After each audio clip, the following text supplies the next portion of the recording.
You've seen Frasier, Hastings. What is your feeling? He's a big chap. Fragile isn't exactly the word that springs to mind. I talked to his landlady before seeing him.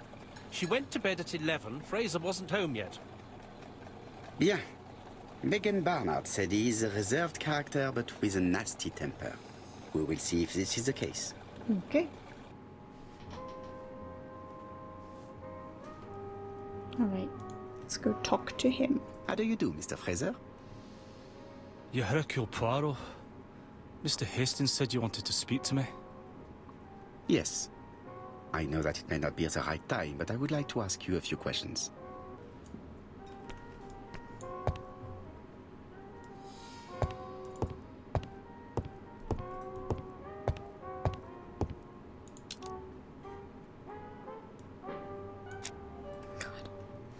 It's like as it's gone on, it's got worse and worse. He's drinking. Leave me alone. Sorry. Donald Fraser is in a terrible state, as if he hadn't slept all night. And he's drinking White Horse.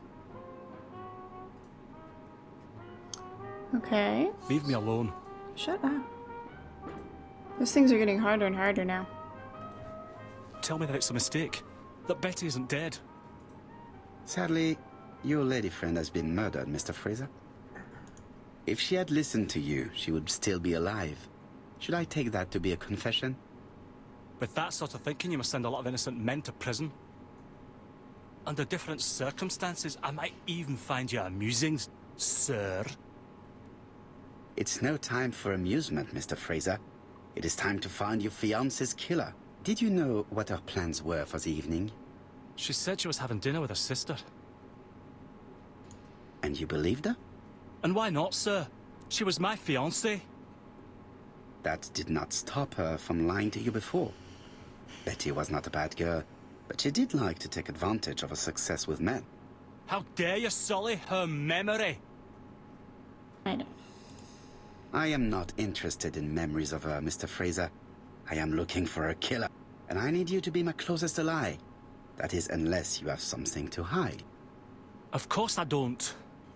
Très bien. So, what were we saying? Where were you yesterday evening? I looked everywhere for her, but in vain. When she said she was going to have dinner with her sister on a weekday, I thought it was strange.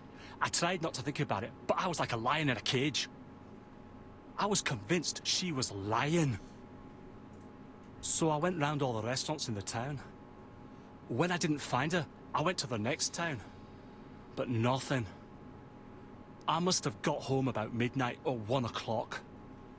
Did anybody see you? I don't think so. I didn't talk to anybody. I was so furious.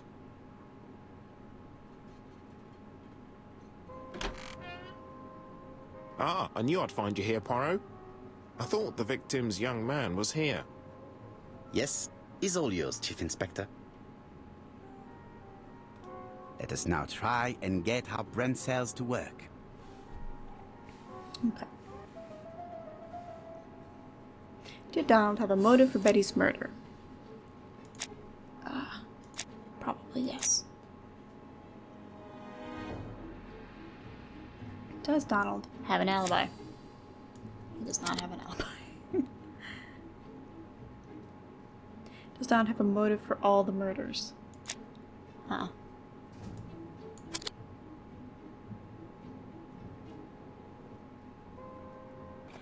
Fraser doesn't have an alibi and he's extremely jealous. You are very skilled at summing up. And yet you haven't asked Japp to arrest him. It is too soon. But I agree, without the letters announcing the crimes, Fraser would already be behind bars. Bon, I think we have enough elements. Let's reconstruct the events at the scene of the crime. Ooh, okay, so we get to do another one of these reconstructions. I can't imagine how the murderer wasn't seen, though. Surely she must have struggled. Let us try and imagine the scene.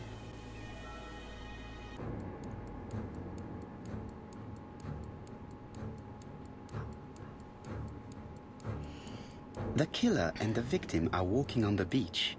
Miss Betty has a bag, a belt around her waist, and carries her shoes in her hand. both of them walk slowly to hut number 5. No, she was in 6. Both of them walk slowly to hut number 6.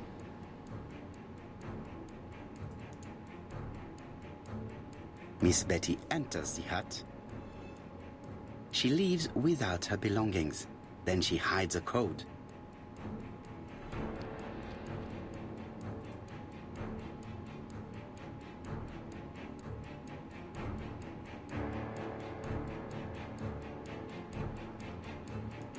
They keep walking. Then she removes her belt. Why would she do that? The murderer moves behind her and then attacks her by surprise. The body falls, lifeless, on the sand. Everything appears to match the crime scene, mon cher Hastings. That is exactly what happened. Why would she have removed her own belt? That makes no sense.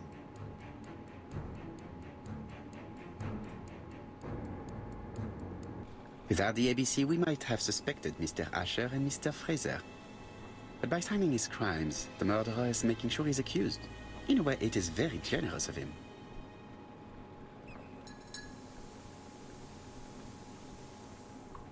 Indeed, the young woman was certainly careless, but not stupid enough to follow We a had stranger. no audio there. That was interesting.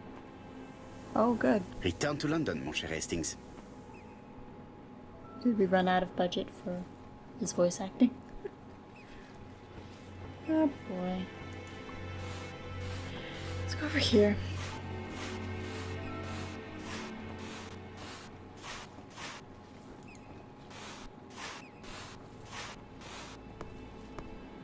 I think we're just following him at this point. I think we're done. Jap has decided to reveal details to the press. The alphabet murder is now famous. It is not a bad idea. The more people who know, the greater our chances of finding out something of interest. Poirot, I have a bad feeling.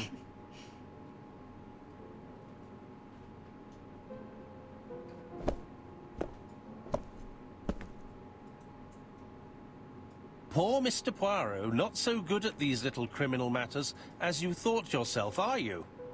Rather past your prime, perhaps. Let us see if you can do any better this time. This time, it's an easy one. Churston on the 30th. Do try and do something about it. It's a bit dull having it all my own way, you know. Good hunting. Ever yours, ABC. He's getting quicker. Good hunting. Did you hear that, Poirot? The murderer seems to be taking it all as a game, a challenge. He will strike on 30th in Churston.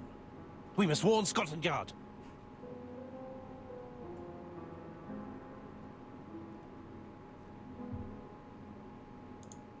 No time to lose. We must prepare our suitcases for Churston. Mon Dieu, it is already 10 o'clock. I will call Scotland Yard immediately. Do I have to do that? Where's the telephone? There it is.